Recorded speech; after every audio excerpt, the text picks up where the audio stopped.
Hello, everyone, and welcome to the Takarazuka Revue fan podcast. Today's episode is another Revue Corner special about Elisabeth, and we'll talk about Tsukigumi's version from 2005 with Aiki Nao and Sena Jun as the leads.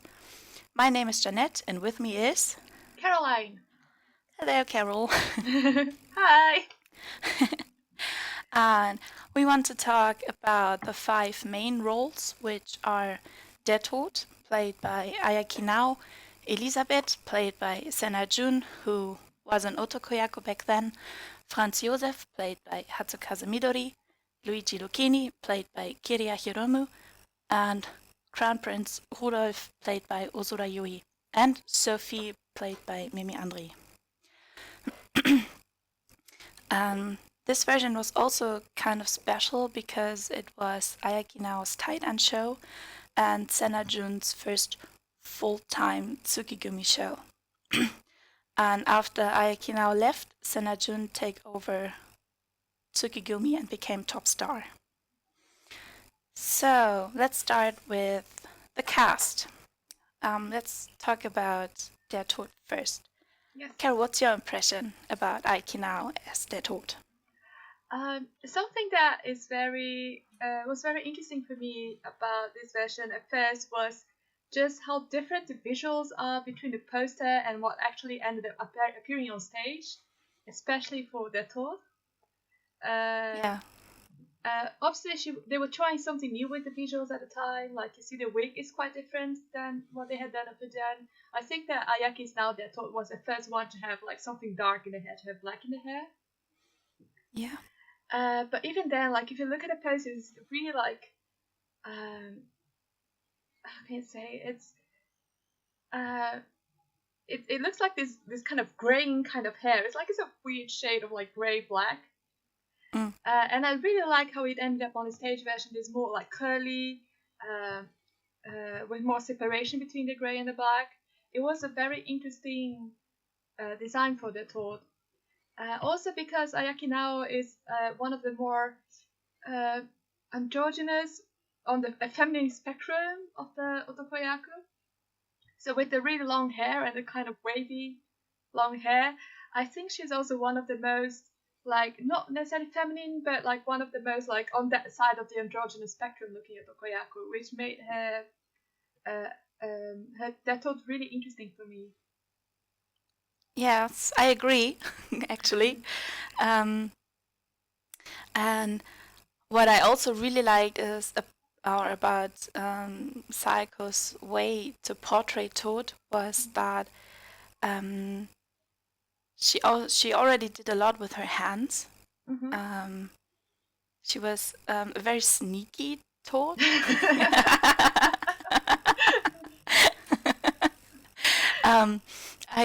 When I watched it last time, I got the impression that Toad always had his master plan in mind. Mm-hmm. Like with other Toads, I got the impression that they got distracted from it because they met Elisabeth. I'm sorry if it sounds weird. And I also think that Saiko is a really strong actress, which made up a bit for her not being the strongest singer. But all in all, I really like the way she interpreted Toad. Yes, me too. I agree what you say with her being sneaky. She does sometimes get the expression of her face that seems to indicate that Toad is a very manipulating kind.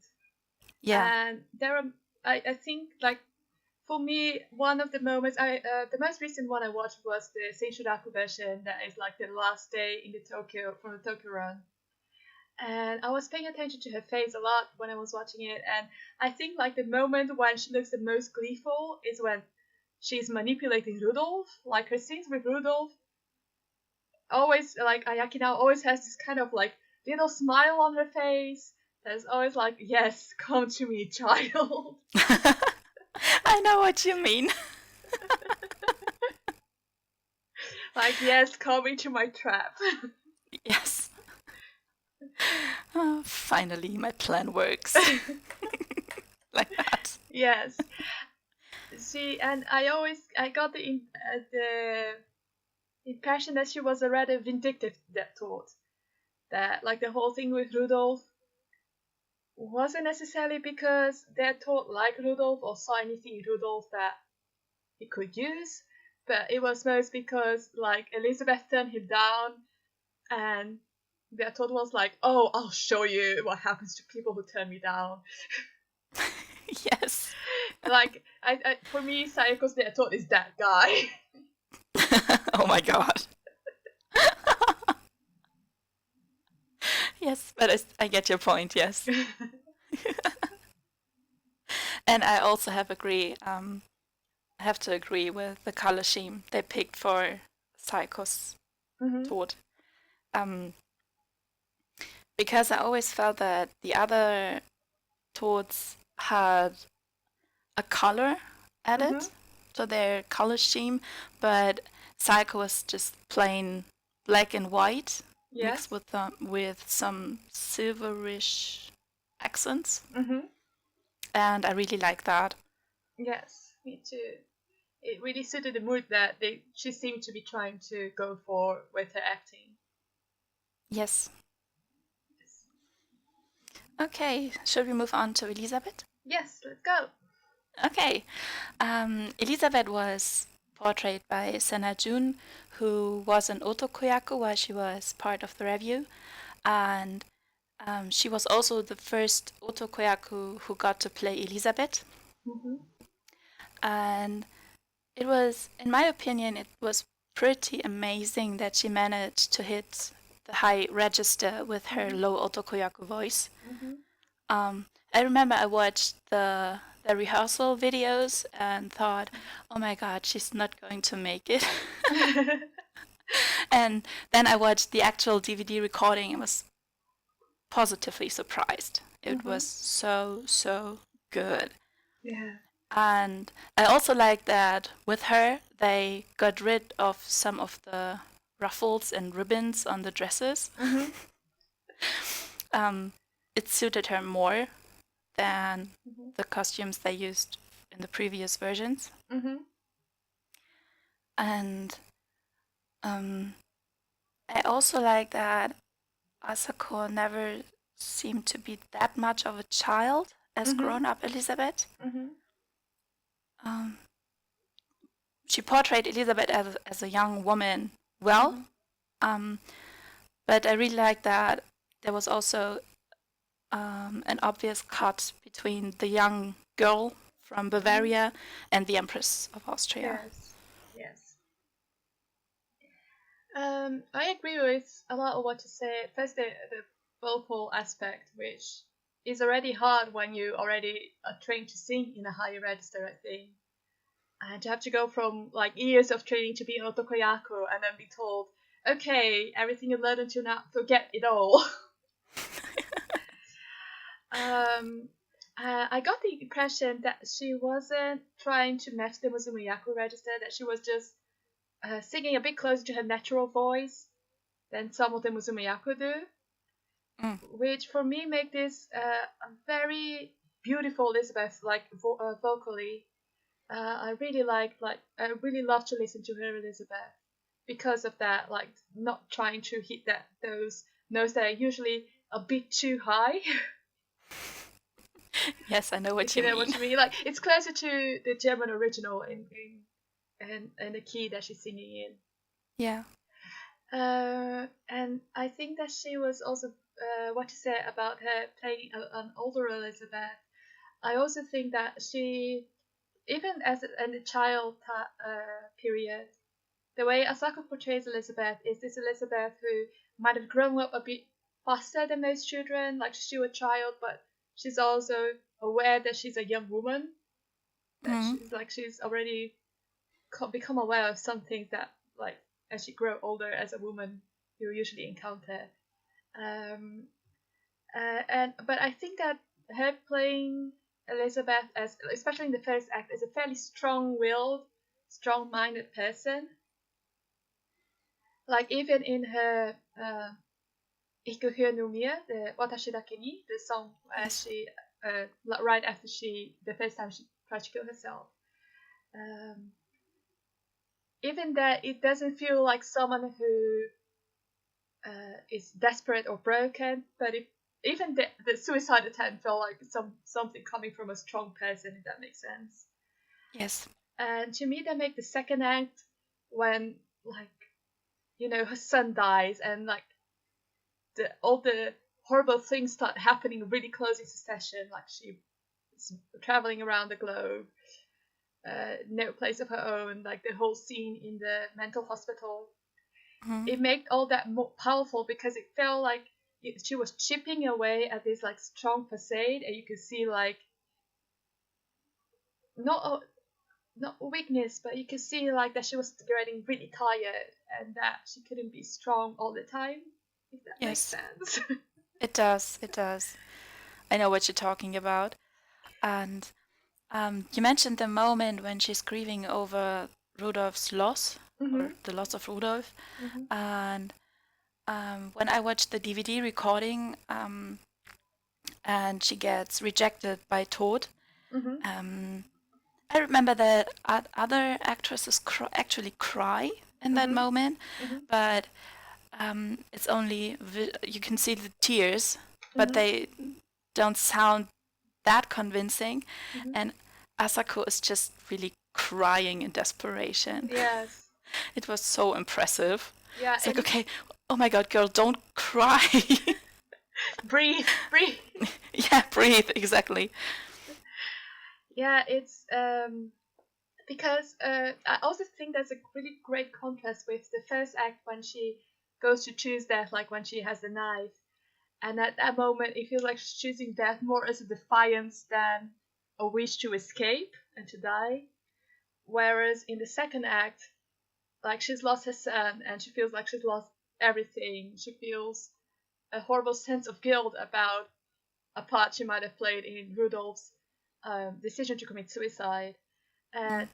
in that place, it really feels like for that moment that turning towards death is like there's no defiance in there. It's just like, take me, please, just like whatever you do, just I don't want to be here anymore. It feels a lot more like an escape, and I really like this difference between the two acts, like how Elisabeth has changed as a person through everything that has happened in her life. Yes. And I wanted to add that this version has my favorite Winterhalter dress, the dress that appears in the end of the first act, and in the Yes. parade, with the stars in her hair. I really love the design that they chose for Asako.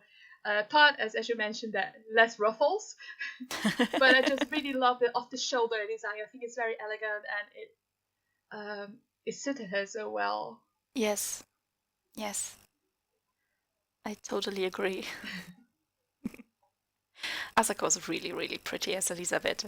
Yeah, no, she's a gorgeous, gorgeous woman. And playing a woman whose main strength was that she was gorgeous, perfect. Yes. Okay, would you like to talk about Franz? Yes, always. So Franz Josef was played by Hatsukaze Midori from Senka.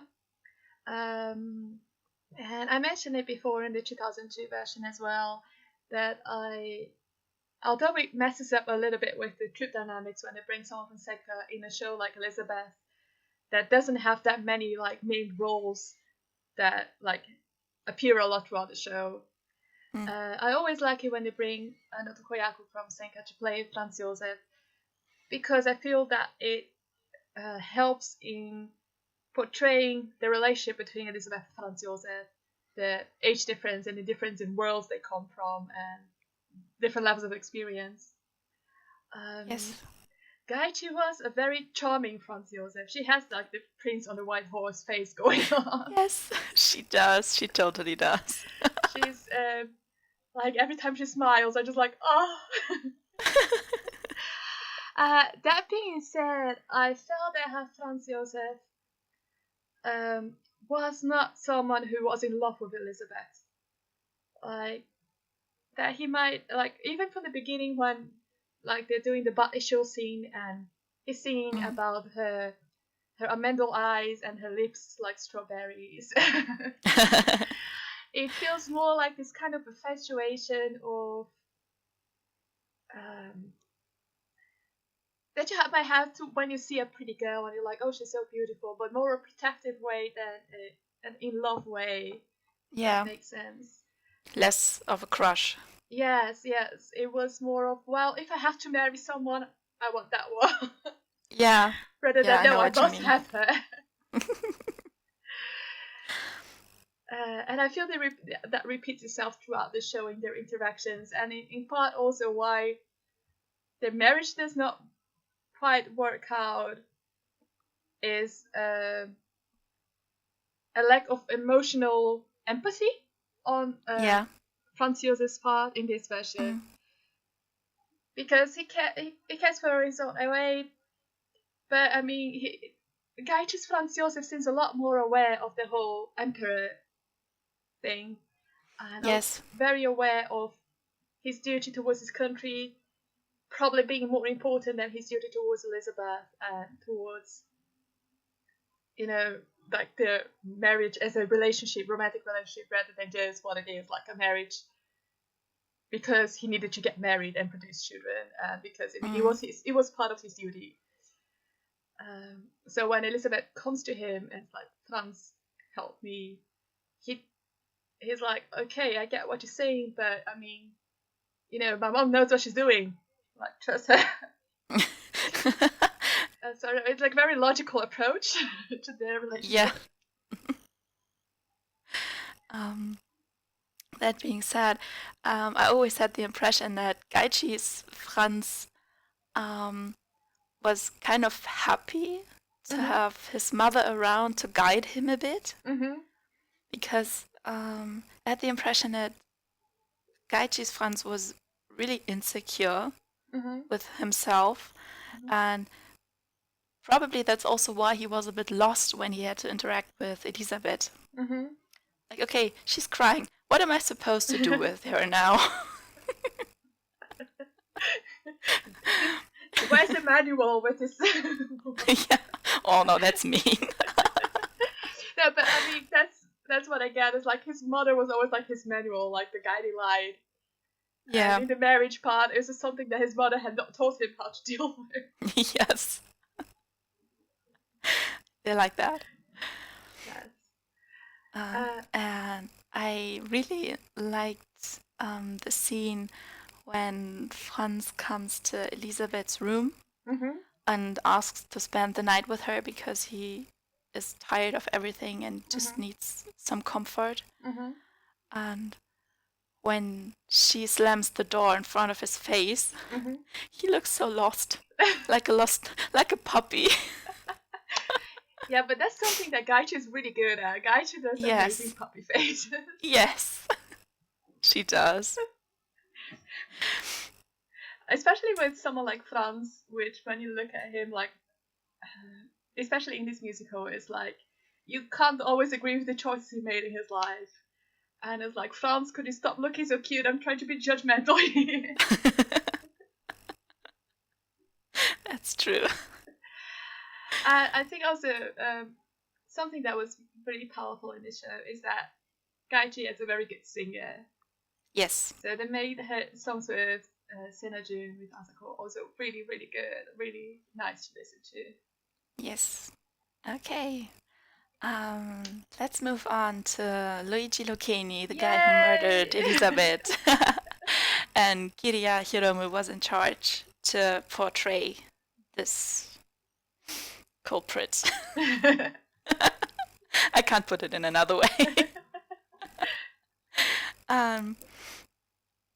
Kirian also moved over from Hanagumi, I think. Is that right? I'm not sure right now. Good question. Let me double check here because I'm starting to doubt myself. Oh, she moved over from Hanagumi to Tsukigumi and back in 1997. Oh yeah, she's been there for a while. Yeah. I'm sorry. So Kirian always had been a really strong singer, which is the thing I enjoy about her most. Mhm. So when she sings Kitsch, it's one of my favorite versions actually. Mhm. Um, but also her acting was really on point in my opinion. Mhm. I can't pick out something she did really good right now, but the overall impression how I remember right now is really really good. Mhm. Yeah. Killian is probably arguably my favorite Lakini to date because I should say like her singing is great, but her acting was so good in the show. Like she seems to be having fun with Lakini and just like sliding into the role, and like there's no trace of Killian left in my opinion. It's just like Lakini Mm. Yeah, doing his thing. Like you lose sight of the actress for a little bit. And just like she seemed to be having the greatest time just watching all this misery like go on around her. This sort of strange pride of like telling the story being ha ha ha. Oh, you poor suckers. I know what you mean. Like Yes. I felt that she brought this the sarcastic side of Lucchini to life very strongly, which is Yeah. not an easy feat to do, especially not in the Takarazuka version where you have to be a bit more careful. Yes. um, I also had the impression that Kirian's Lucchini had a really strong bond with Tod. mhm, mhm, Um, Bond as in master and servant mhm, relationship. mhm, Um, he's not giving up himself entirely, but he's not really hesitating to do mhm, as Toad wishes. mhm. I agree, but I think that is because of how she played it. It felt more like Lucchini was following Todd, not because he thought that Todd like or because it's death or because he saw that Todd as a master or out of fear, Mm. but just because he was having fun with it. Like, Yeah, oh yeah, this sounds like a great time. yeah. Let me go murder this girl. I know what you mean. It's um yeah, Kirian is one of those Lukinis that like he's not a good person. He's not pretending to be a good person. He's like this kind of sarcastic and just like oh well, misery happening, woohoo, great, right? Yeah, let's Uh, do this again. and like if you look at him objectively, you're like, okay, this guy is really shifty. But the way she plays him, you can't help but feel like this sort of affection towards him. Yes, Yeah, I really, really, it's really like her Kiki. yeah, it's a lot of fun to look at her, definitely. Yeah. Okay, so Rudolf, would you like to start? Okay, Rudolph was played by Ozara Yuhi. Um, and I think like the most thing that first comes to mind to me about her Rudolph was how huge he was. Yes. Because Yuhi is not only a tall otokoyaku, she was broad. Like she had like the body, like the otokoyaku body, so to speak. Mm-hmm. And I thought that particularly compared with Ayaki's now more like androgynous they are told, it was it made for me it made the Schattenbäderlänger really fun to watch. Yes. I have to say that her voice is at the time especially was not amongst my favorite, but she balances that out well with her acting, especially in Schatten and uh, during the scene with the coronation scene, like the Mm. when she's running, chasing the crown down, and the whole like bit with that sword in that moment. Really like Yes, that. me too. And what I remember about Yui as well is that she's really good at pulling suffering faces. Yes. Like, you've been so mean to me. Please don't hurt me anymore. I can't take it. Like that. Yeah, she really is. She really knows how to like tug at your heartstrings. Yes. And I really enjoyed Die Schatten werden länger as well, because she and Sayako have a really good chemistry, I think. Mm-hmm. Yes. They seem to be very comfortable with each other, which helps them a lot to get along on stage as well. Mm-hmm. That being said, I think also that Sena Jun being like a newcomer in the troupe also helped a lot with the scenes between Elisabeth and Rudolph. Yes. That kind of estranged mother son pair that doesn't quite know how to act around each other. I think that them not being comfortable with each other, like not knowing each other that well, it really helped out in that scene, in that weird Yeah. chemistry of like Rudolph pleading and Elisabeth not quite knowing what to do with her son because she doesn't know him.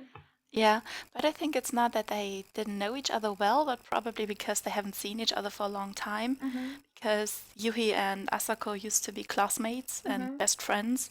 Mm-hmm. Because as far as I know, Asako calls Yuhi Yo-chan from her real name. And I think they did classes together, or at least the cleaning duties. But I mean, there's a difference between being classmates and actually having to act on the same Yeah, stage. sure. That's why I said it probably helped that they haven't been together on stage for a longer time now. Yeah. Because I think Yuhi was transferred to Tsukigumi right away, and Asako was in Hanagumi. Mm-hmm. Yeah. Oh, and speaking about Rudolph, the young Rudolph was portrayed by Ayana Oto, who is the youngest sister of Ayaki Nao. Mm-hmm. And I think that that fact helped them a lot to give a really interesting version of Mama, wo bist du? Yes. Um, because to me, it's the most creepy one, actually. Yes, I think that them being sisters and having been in the same troupe already before this, uh, I think that made it. They know each other really well, obviously. Yeah. And I think it makes it easier for Sayako to be a creep. Definitely, Because yes. she knows like his boundaries probably. At least that's how I interpret it. But also, what for me is so different about the moment is I find them they look a lot like each other, like facially, even with their Yeah. costume and makeup. Looking Yeah. in the pieces where you can see their faces, I find that they look a lot like each other. And in a moment, it's almost like did that thought like shapeshift? So like young Rudolph was this someone he recognized, like would feel closer to him. Oh my god. That's my headcanon for that scene. It's really creepy, but I like it. Well, I mean, Dettol is a really creepy character. Let's be honest. Yeah. Yes.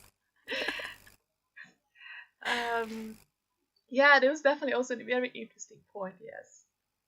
Okay.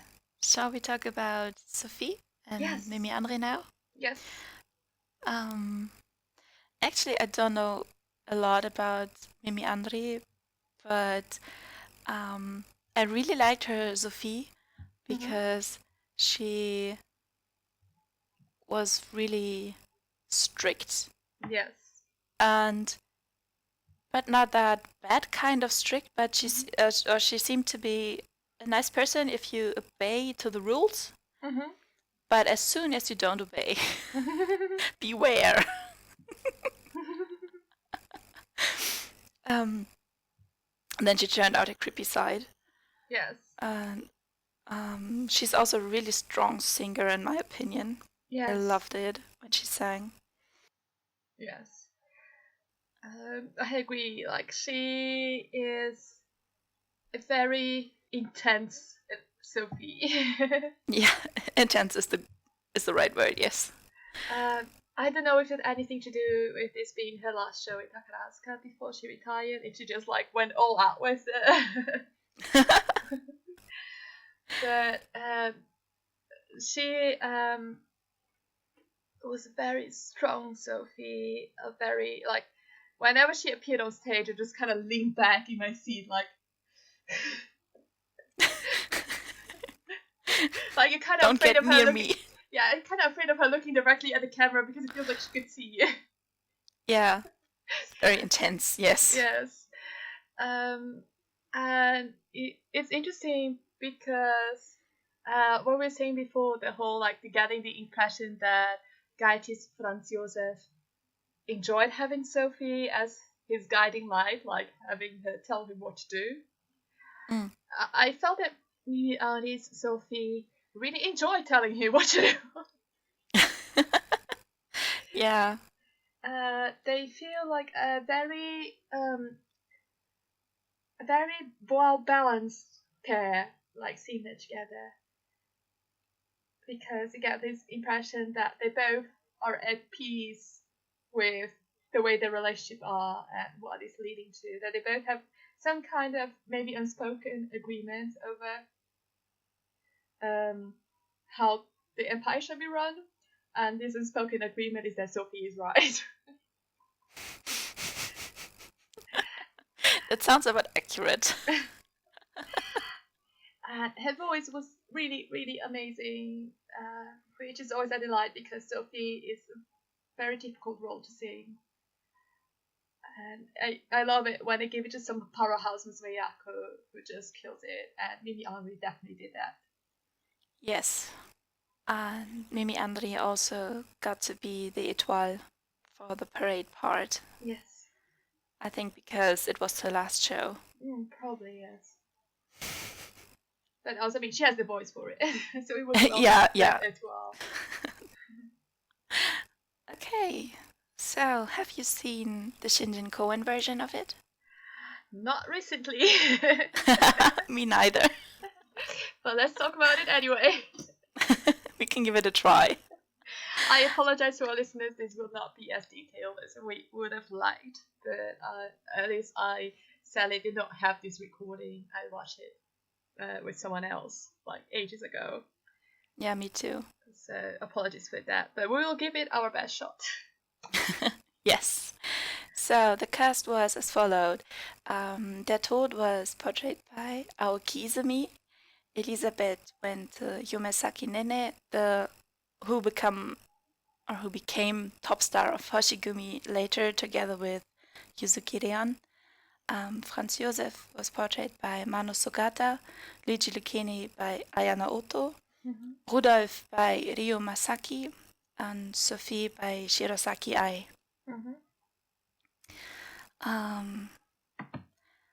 Yeah, I would like to give an overall impression, but since it's been a long time since I watched it, I unfortunately can't do so. But what I remember is that Ayana Oto has a really, really good singing voice and is an amazing actress. So I remember that I really enjoyed her Lucchini in this version, as well as Shirosaki Ai's Sophie. Shirosaki Ai got to portray Sophie in the 2009 version as well. And Ai-chan was a really scary Sophie as well. Yes, definitely. She really, really, really was. My overall impressions. I remember Yumi Sakanene, and I mean, I watched this when Yumi Sakanene was already top star, so I was very familiar with her as like top Musume Yaku, being both a strong singer and a strong dancer and actress. And I watched this, and I remember, and I really apologize for saying this, but I remember the first thing that struck me was, wow, her voice was not as good back then, was it? I don't mean this as a slight towards her, because I think we've mentioned this every time. Elisabeth is already a very hard role to sing, and even more so in the Takarazuka version where they just up the key a few thousand Yeah. miles. But I think that it is amazing to see how much she grew from that, how strong a singer she went on to become later on. Is I don't know, it's amazing to me to be able to see this and then see how much effort she must have put into her singing, and the growth she underwent until the time when she became top Musume. I think that's one of the strengths of Shinji Kowa's, is seeing people not necessarily who from like Ken 2 were already like completely amazing and perfect. I love watching people who started off not being that good, and then you can watch like just see how much they develop over the years. Yes, I That's agree. one of my favorite Shinko things.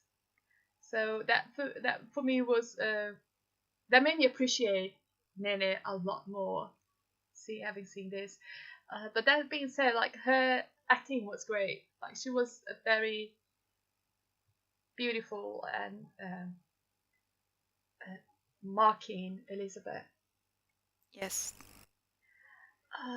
Aya Noto, who was at the time the member I was most familiar with because I had seen her in the Yukigumi version as well. I love her looking. She was adorable.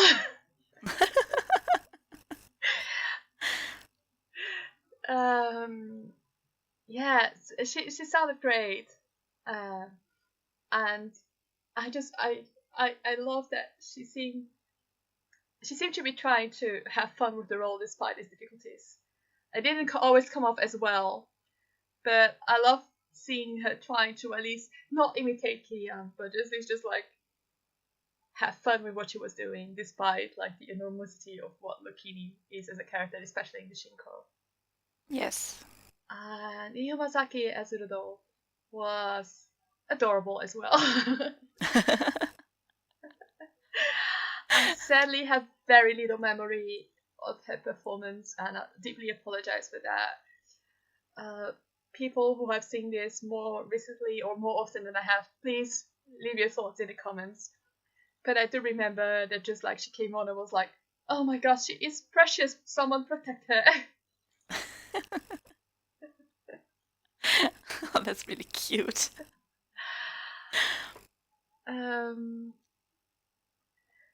Shirosaki Ai as Sophie, as Jeanette already said, scary. Yes, like I don't know. She's one of those actresses that like I'm so glad she got to play this role not once but twice, and like with this years in between, like between the Shinko and her doing it in 2009 in the Hong Kong, and not only because she developed so much in between, but because she was great those times. I was wondering, did you have any thoughts about the finale actually of this show?